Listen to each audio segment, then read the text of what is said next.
Olá pessoal, Eduardo Corrêa aqui com mais um vídeo. Hoje nós trataremos sobre um assunto que não é corriqueiro aqui no canal. Eu estou lançando uma série de vídeos jurídico para quê? Para a área de vigilância, para a área de atuação nossa. Então é importante, de suma importância, que o vigilante, o combatente, ele tem que ter noções dessa área jurídica. Não sou especialista na área, até então estou até com um caderninho aqui com um mapa mental aqui. Vou tentar transferir para cá, para que os senhores entendam um pouquinho mais sobre esse assunto. Então vai ser uma série de vídeos sobre legislação, né? E essa legislação específica aplicada para a nossa área. Então falaremos aí ao longo, vou soltar esses vídeos devagar ao longo do tempo, vou soltando esses vídeos assim que possível, tá? Achei importante nós falarmos sobre legítima defesa. É o primeiro vídeo de jurídico, né? Então eu acho que é muito mais importante a gente falar sobre legítima defesa. Por quê? A gente menciona muito no canal sobre formas táticas, formas de compreensão, formas de atitude entre doutrinas militares e doutrinas táticas, e a gente não esquece da parte jurídica. E nós precisamos mencionar um pouquinho sobre legítima defesa. Né? Mas antes da gente conceituar legítima defesa, a gente começar a bater no tópico legítima defesa, a gente tem que entrar no crime. Então, existe uma teoria, vou trabalhar com a teoria aqui tripartida, são 3 partes, existem outras teorias. Vou trabalhar com essa teoria tripartida do crime. Ou seja, são 3 partes, tirando uma, deixa de ser crime. Então, o crime, ele é um fato.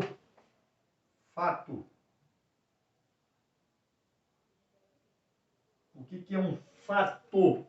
Fato é uma ação, é algo que foi feito. Ele pode ser interpretado como fazer ou deixar de fazer também, mas não deixa de ser um fato. Um fato típico, um fato tipificado. É uma conduta que ela existe uma lei e que essa lei ela diz que é errado fazer isso.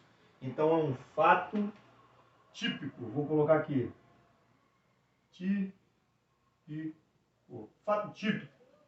Ou seja, é algo que exista uma lei, vamos colocar aqui, exista uma lei que pergunta, isso que você fez, existe uma lei que te proíba fazer isso? Tudo você pode fazer tudo.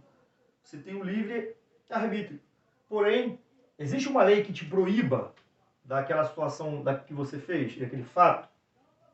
Então, fato típico. E a gente divide essa teoria em 3. Né? Então, nós temos o fato típico. Aí a gente vai colocar antijurídico aqui.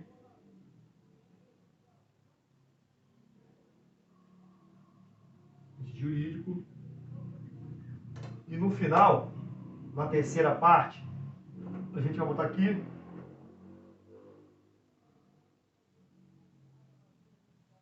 então a gente tem um fato típico, antijurídico, culpável. Então, essa é a teoria tripartida. Nós temos três elementos que configuram um crime. Vou botar um crime aqui em cima.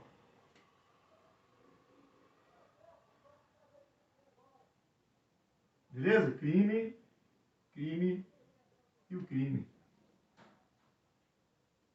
Então, para que eu tenha um crime, eu tenho que ter esses 3 elementos. Fato típico, antijurídico e culpável. Eu sou obrigado a ter esses 3 elementos. Beleza?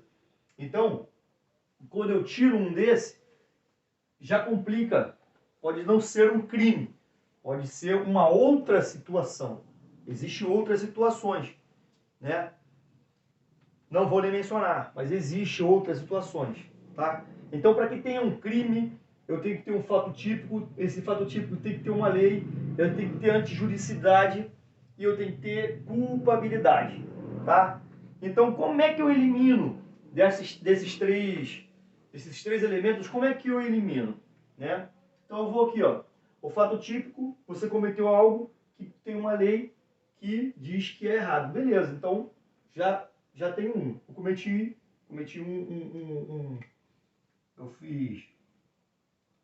eu tive um ato, né? Uma ação, e essa ação, ela gerou o quê? Um resultado. Ação versus resultado. Está especificada por lei. Então, eu já entrei aqui. Vamos ver lá a antijuridicidade, tá? Quando eu entro na antijuridicidade, eu tenho uma sigla, uma sigla chamada LI, fácil de entendimento. Li, do Bruce Lee, porém um Li com 3 L's, tá? Eu tenho esse é um bizu de concurso, tá? Então eu tenho aqui Li.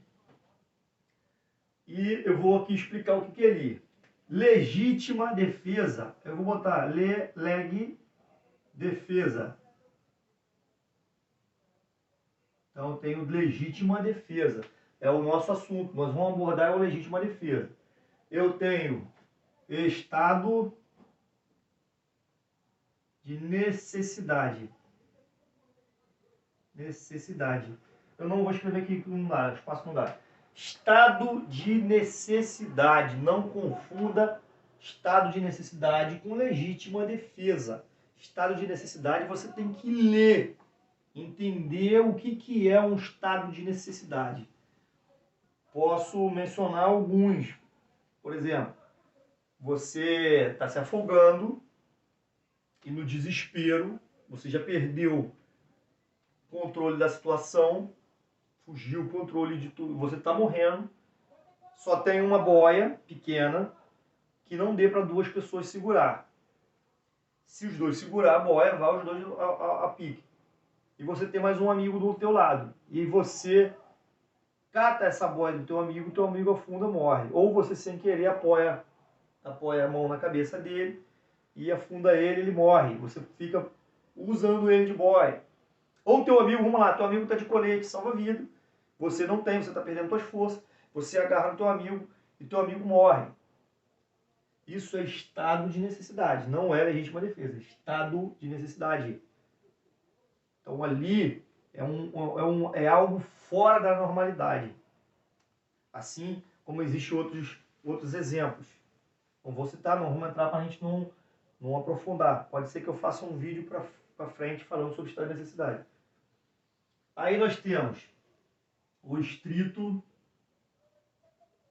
cumprimento do dever legal. Vou botar aqui dever legal.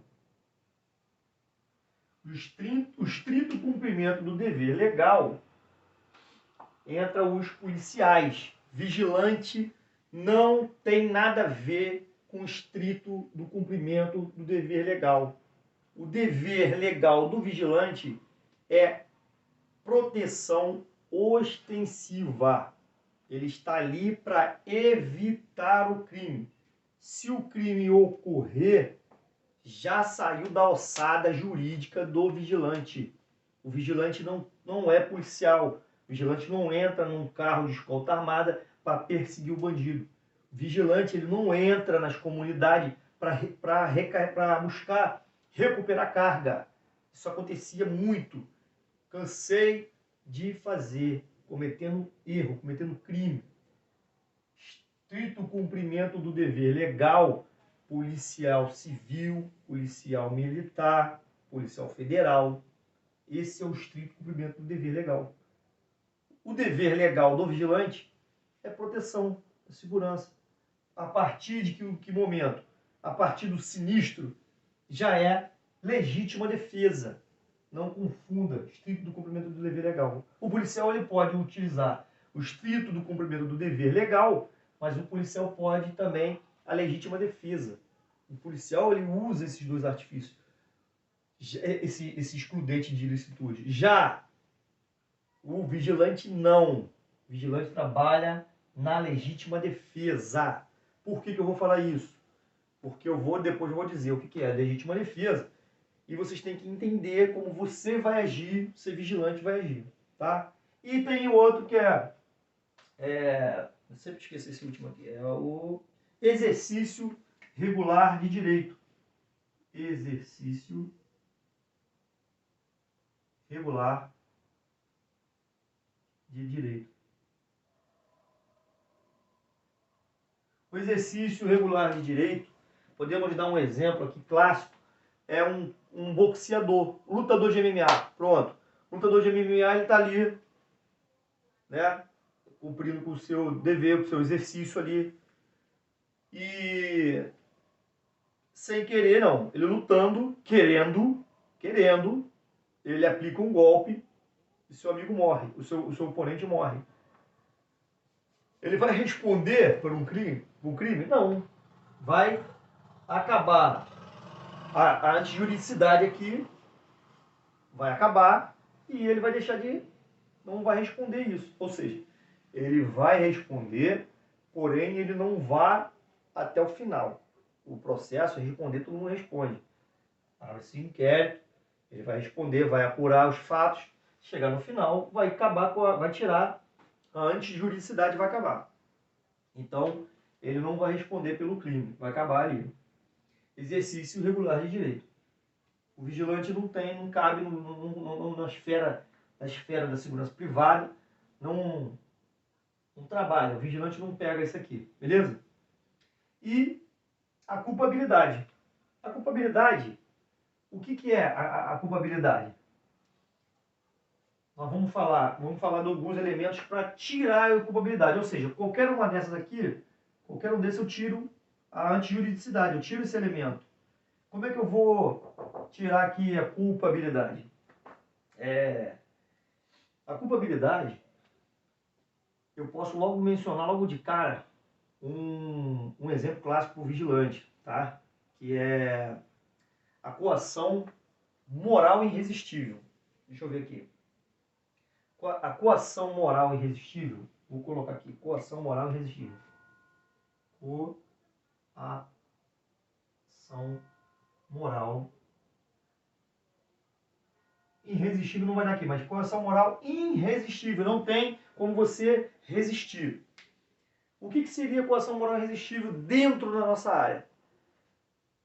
A quadrilha sequestra a família do vigilante e obriga o vigilante a tomar algumas medidas. Aonde eu falo do plano de contingência. O vigilante tem que montar um plano de contingência. Ele tem que entender que ele não pode viver uma vida de paisano. Ele tem que criar um plano de contingência, ele tem que tomar medidas de precaução. A gente bate muito sobre isso no canal. Né? O que seria? Então eu sequestro a família, a quadrilha lá, maligna, sequestra a família do vigilante e obriga. Você vai ter que fazer isso, para o benefício, para o meu benefício, para a gente tentar fazer um golpe e tal. Coação moral irresistível, não tem como ele resistir. Então isso tira a culpabilidade do vigilante. Tá? Obediência hierárquica. Vou botar obediência hierárquica.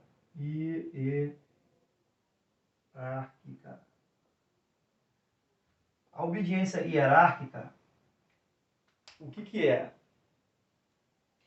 Obediência hierárquica.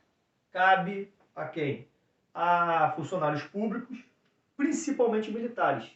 Que militar, quando você se nega a fazer alguma coisa, você comete outro crime, que é o crime de insubordinação.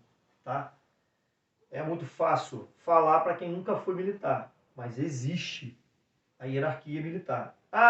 Ordem absurda não se cumpre. Isso é uma palavrinha que a gente aprende lá na escolinha da Tieteté, quando você entra nas Forças Armadas. Quem é você para dizer que essa ordem é absurda ou não? Se essa ordem vem do superior. Então isso não existe. Ordem absurda não se cumpre. Tá, que tipo de ordem absurda? Você está no meio da operação e teu comandante manda atirar. E manda atirar, você vai atirar. Agora, furou lá, atravessou a casa, matou algum inocente. Pode sim acontecer isso. Obediência hierárquica pode acontecer. Vão se estudar os fatos. Vão se estudar o quê? Os fatos. Vamos analisar os fatos. Se os fatos não tiver dentro aqui da lei, se não tiver uma lei e tal, se tiver dentro disso aqui, se não tiver dentro disso aqui, tu, ó, se lasca. Então, se for ordem, você tem que cumprir. Não tem essa de ordem absurda não se cumpre. Não tem essa. Você não tem a capacidade de discernir se tem um superior na sua operação, você não tem a capacidade de dizer que ele está falando uma ordem, a não ser que você seja próximo a ele. Se você seja próximo, que eu digo assim, a tua graduação, o teu posto, seja colado com o teu superior. E mesmo assim, não deixa de... A não ser que você tenha respaldo jurídico para isso. Você está ali dentro, como eu vi um médico tenente falar para o nosso comandante que ele não ia fazer aquela missão, aquele exercício, que ele não era bom para a saúde dele, porque ele era médico, ele entendia, ele sabia que aquilo ali não era bom para a saúde dele. Então, eram dois oficiais debatendo um problema. Aí eu não quero entrar nesse mérito. Agora, um soldado, um cabo, um sargento, um subtenente vai dizer que não vai fazer? Acho difícil. Entendeu? Só para quem não convive lá dentro sabe como é que funciona. Não sabe como funciona. Acho que... Então, obediência hierárquica, tá? Então, teu comandante mandou você fazer uma função, você fez, foi constatada direitinho lá que você fez porque foi por ordem e você tira a tua culpabilidade. Né? Obediência hierárquica. Os inimputáveis, quem são? Vamos lá. O menor de 18 anos, menor de 18, doença mental,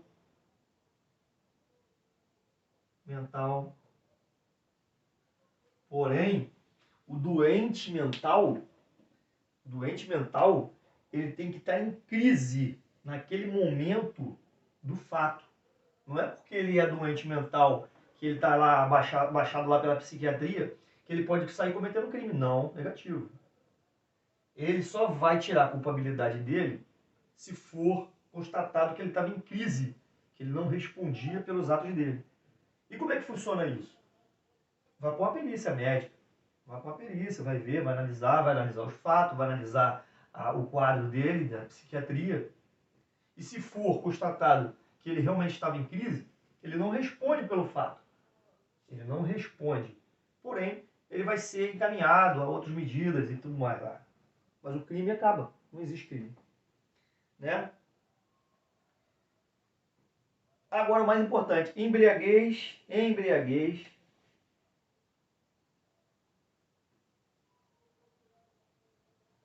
involuntária.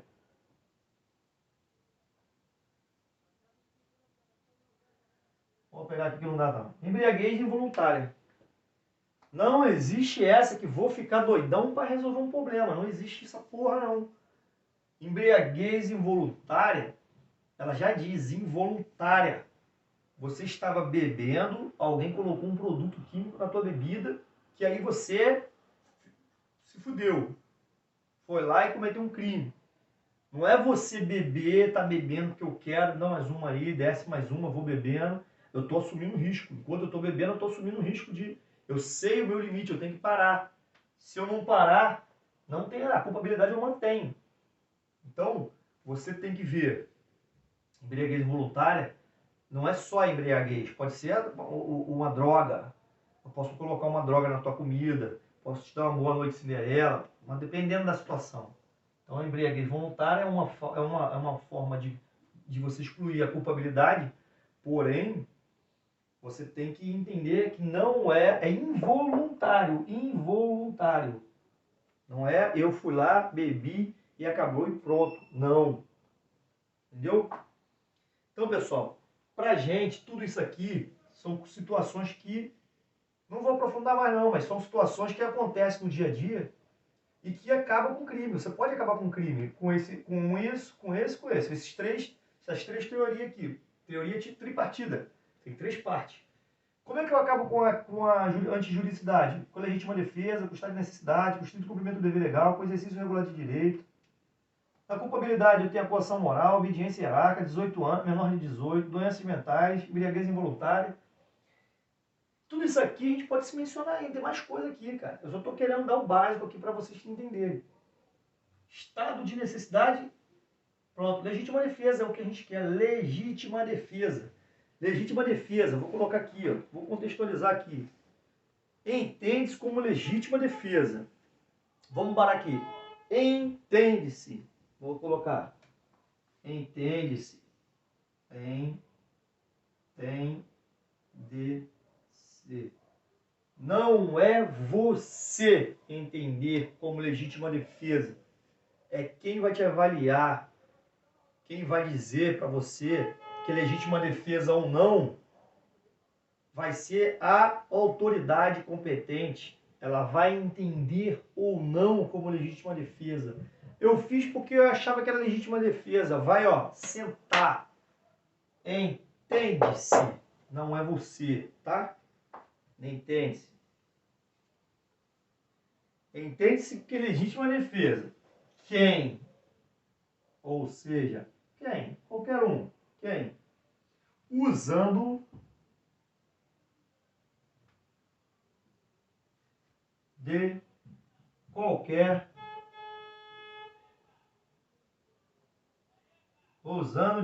meio necessário. Então vamos lá. Entende-se, vocês já entenderam. Quem vai entender isso?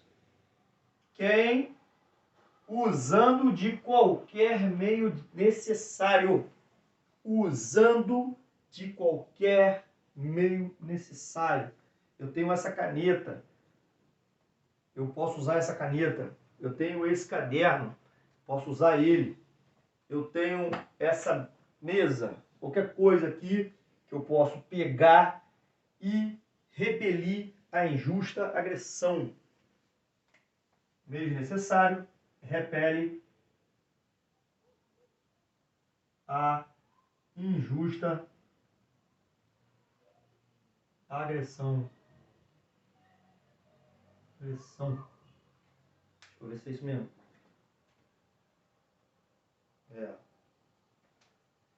Entende-se que usando de qualquer meio repele a injusta agressão. Calma aí.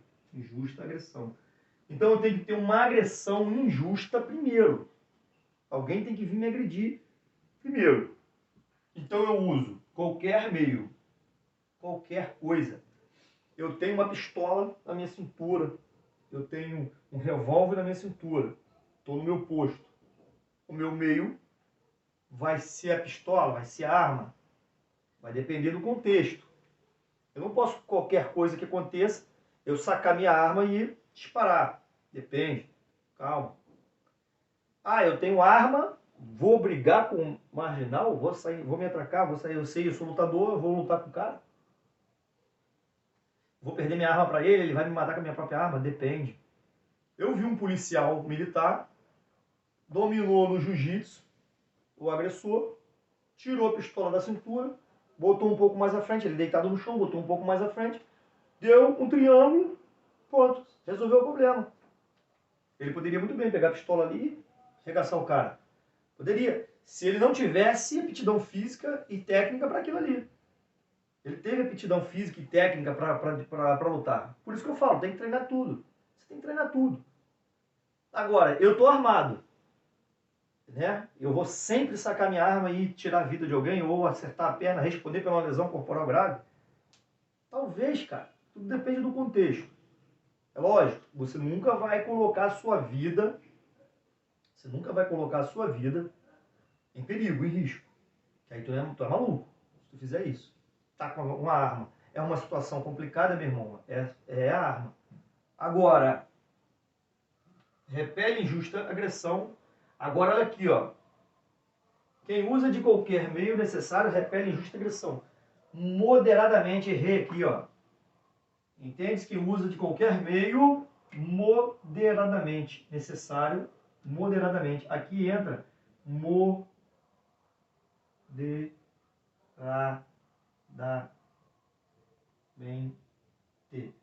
Essa é a palavra-chave que entra aqui, ó.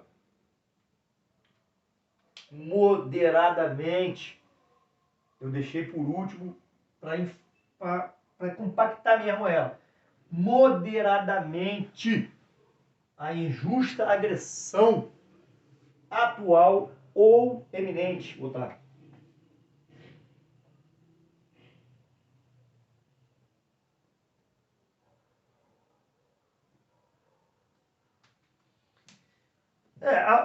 A sua defesa, ela pode estar aqui. Vamos lá aqui. Deixa eu ver aqui. A direito seu e de outrem. Pode ser direito seu ou de outra pessoa, tá?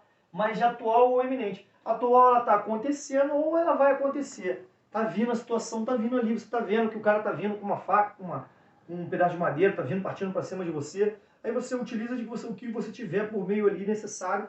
Agora, moderadamente, até que pare a injusta agressão. Se ela cessar, se aquela agressão ela parar, se ele desistir, se ele desistir, não quero mais, você para, senão você vai perder isso. Então, se ele desistir, se ele virar as costas para você e fugir, se ele se render, ele desistiu, ele se rendeu. Ou seja, tem várias formas de desistência. Ele mostrar que ele desistiu.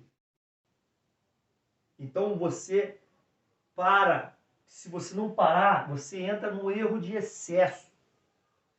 Você parou, você cessou a injusta agressão. Você que parou, ele não queria parar, mas você que parou, você fez ele parar. Ele parou por outros motivos. Por exemplo, não conseguiu, não aguentou. Você disparou nele, ele caiu. Ele caiu no chão, você continuou, você entrou no erro de excesso. Acaba a tua legítima defesa. Você entra no crime. Então, rapaziada, preste atenção. O erro de excesso ele é muito importante. Ele elimina a sua injusta agressão. Ou ele elimina a sua legítima defesa. Por quê? Mesmo moderadamente. O cara correu, desistiu. Você tem que parar. Acabou acabou a tua ação, acabou. Nada de você ficar correndo atrás, fazendo coisas que não é para fazer. Quer fazer? Põe a sua vida à conta. Beleza? Estou dando aqui o pulo do gato. Estou explicando, estou ensinando. Beleza, pessoal? Por hoje é só essa aí. Só queria bater nessa legítima defesa. Se o pessoal gostar, quiser, comenta aí. A gente fala sobre os outros assuntos. E a gente vai vir com alguns videozinhos aí falando sobre um pouquinho de legislação para que se entenda. Se ficou alguma dúvida, coloca aí nos comentários aí que eu tiro depois com calma, faço até algum vídeo depois. Beleza? Fique com Deus aí, até o próximo vídeo.